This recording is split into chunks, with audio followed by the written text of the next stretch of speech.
6. 오베르 마지막 70일, 태양이 지다. 1890년 5월 20일, 고흐는 오베르 시르 우아즈라는 작은 마을에 도착했습니다. 파리에서 기차로 불과 30분 거리에 있는 이곳은 언덕과 밀밭, 오래된 집들이 그림처럼 펼쳐진 전형적인 프랑스 시골 마을이었습니다. 그는 라부 숙소라는 작은 여인숙에 자리를 잡았습니다. 2층에 있는 작은 방, 창밖으로는 마을 광장이 보였습니다. 하루 숙박비는 3.5프랑. 그는 아르레 노란 집처럼 자신만의 공간을 다시 갖게 되었습니다. 테오, 이곳은 정말 아름다워. 파리처럼 복잡하지 않고 샌내미처럼 우울하지 않아. 여기서라면 나는 다시 평화를 찾을 수 있을 것 같아. 그러나 그의 내면의 평화는 오래가지 않았습니다. 가시에 박사 마지막 후원자이자 친구.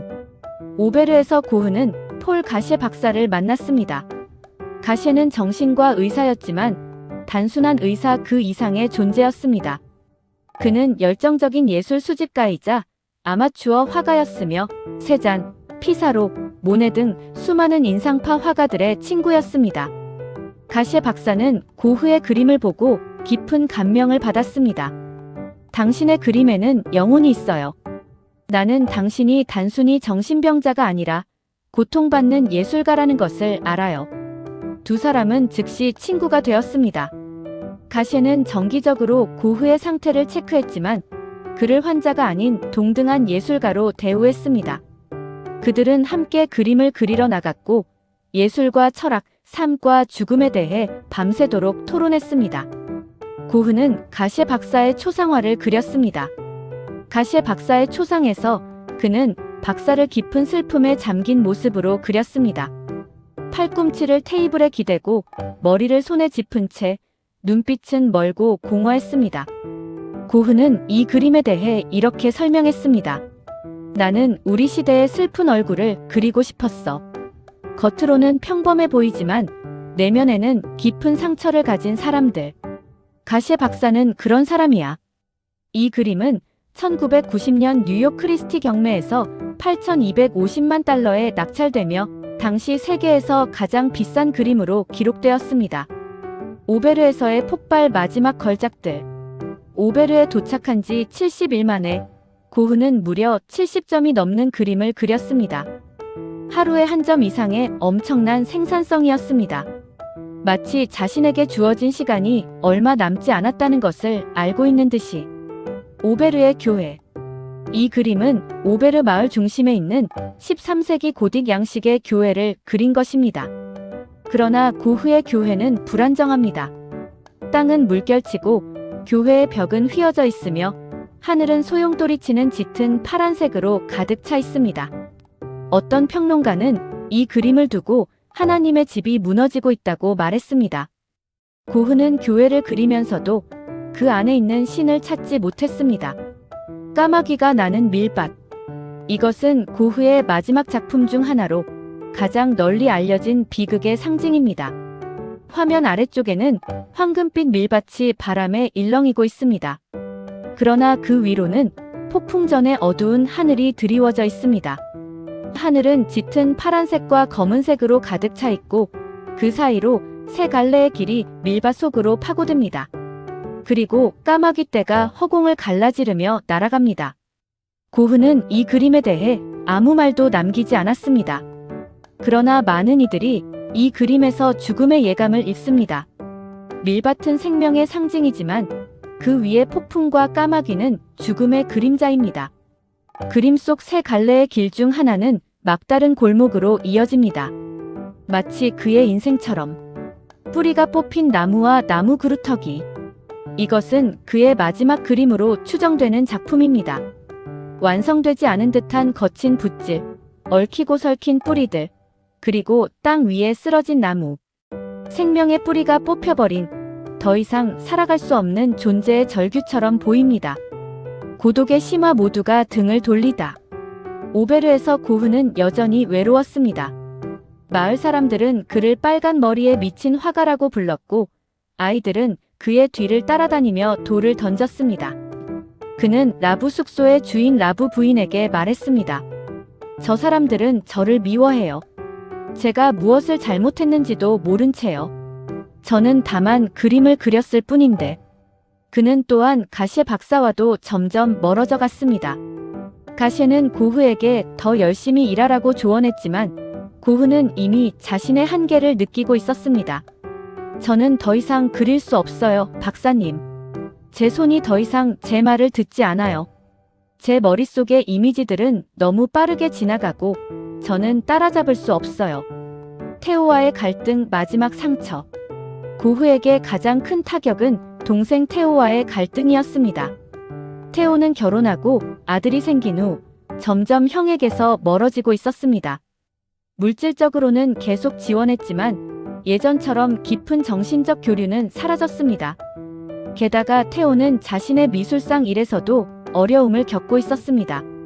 그는 더 이상 형의 그림을 팔기 위해 적극적으로 노력할 여유가 없었습니다. 1890년 7월 초 고흐는 테오를 만나러 파리에 갔습니다. 그러나 그 만남은 실망스러웠습니다. 테오는 바빴고 요한나는 아기를 돌보느라 정신이 없었으며 고흐는 그들 가족의 일상 속에서 자신이 불청객이라는 느낌을 지울 수 없었습니다.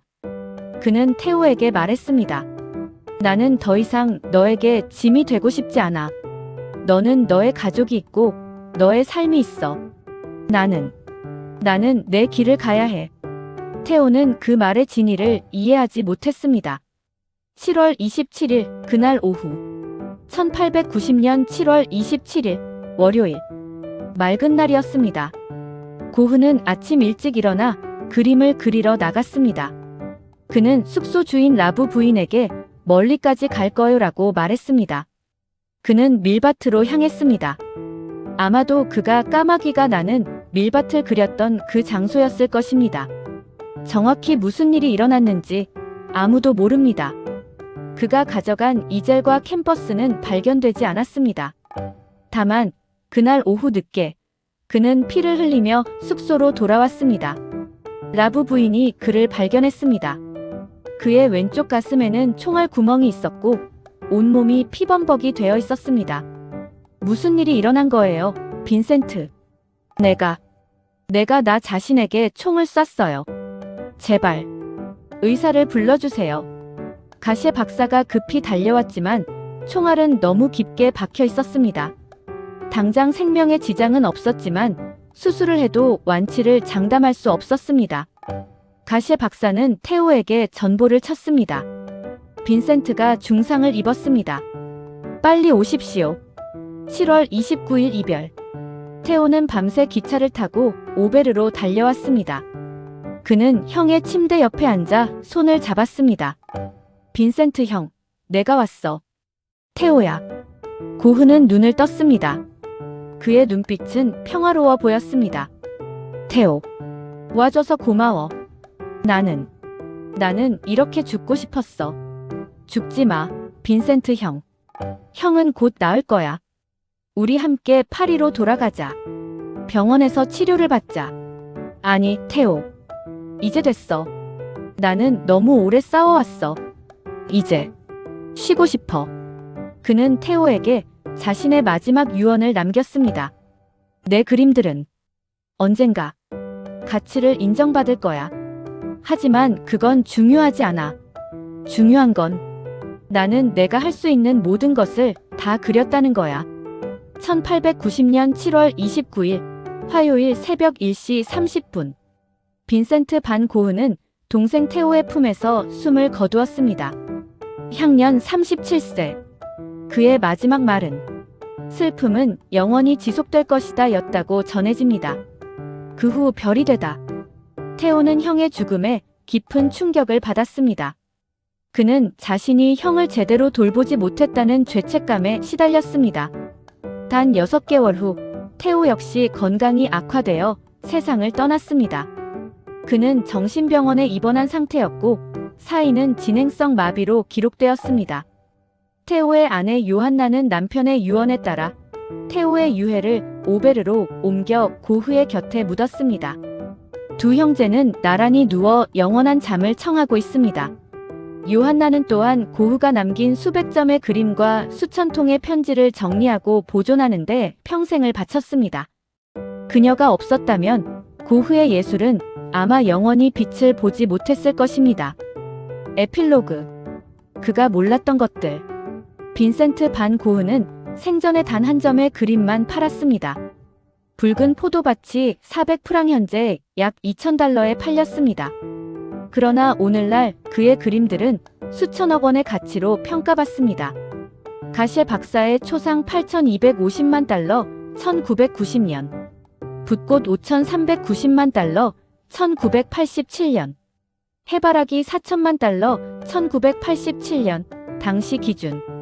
그는 자신의 그림이 세계에서 가장 사랑받는 예술 작품이 될 줄 몰랐습니다. 그는 자신의 이름이 전 세계 미술사 교과서에 실릴 줄 몰랐습니다. 그는 자신의 별이 빛나는 밤이 뉴욕 현대미술관의 상징이 될 줄 몰랐습니다. 그는 단지 알고 있었습니다. 자신이 그림을 그리지 않으면 죽을 것이라는 사실을. 그리고 그는 죽기 직전까지 그림을 그렸습니다. 우리가 고흐에게 배우는 것. 고흐의 삶은 실패의 연속이었습니다. 그는 사랑받지 못했고, 인정받지 못했고, 가난과 병마에 시달렸습니다. 그러나 그는 결코 붓을 놓지 않았습니다. 그의 그림 속에는 그 모든 고통이 녹아 있습니다. 하지만 동시에 그 모든 고통을 뛰어넘는 아름다움이 있습니다. 그의 해바라기에는 생명에 대한 찬가가 있습니다. 그의 별이 빛나는 밤에는 우주에 대한 경외가 있습니다.